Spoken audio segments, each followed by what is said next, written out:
Windshield wiper എങ്ങനെ ഈസിയായി replace ചെയ്യാമെന്ന് നമുക്ക് നോക്കാം. ആദ്യമായി വിൻഷീൽഡ് വൈപ്പർ കാറിൻ്റെ ഗ്ലാസ്സിൽ നിന്ന് ഉയർത്തണം. വൈപ്പറിൻ്റെ റബ്ബർ ഭാഗം ഇതുപോലെ താഴേക്ക് ചരിച്ച് കാറിൻ്റെ ഗ്ലാസിൻ്റെ ലെവലിലാക്കണം. വൈപ്പറിൻ്റെ റബ്ബർ ഭാഗത്തിനടിയിലായി ചെറിയൊരു പ്ലാസ്റ്റിക് ലോക്കുണ്ട്. അത് അമർത്തി ലോക്കിൽ നിന്നും വൈപ്പർ ബ്ലേഡ് താഴേക്ക് വലിച്ച് റിലീസ് ചെയ്യണം. എന്നിട്ട് ലോക്കിൻ്റെ ഭാഗത്തിലൂടെ ശ്രദ്ധയോടെ ബ്ലേഡ് ഇളക്കിയെടുക്കണം.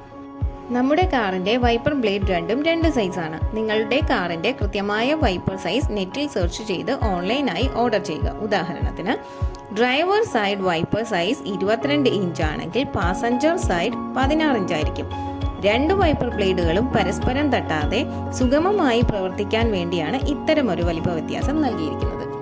പുതിയ വൈപ്പർ ബ്ലേഡ് കാറിൻ്റെ വിൻഷീൽഡിന് പാരലലാക്കി വെച്ചുകൊണ്ട് ലോക്കുള്ള ഭാഗത്തേക്ക് പതുക്കെ മുകളിലേക്ക് പ്രസ് ചെയ്യുക. വൈപ്പർ ശരിയായി ഫിറ്റ് ആകും നേരം ലോക്ക് വീഴുന്ന ശബ്ദം കേൾക്കാവുന്നതാണ്.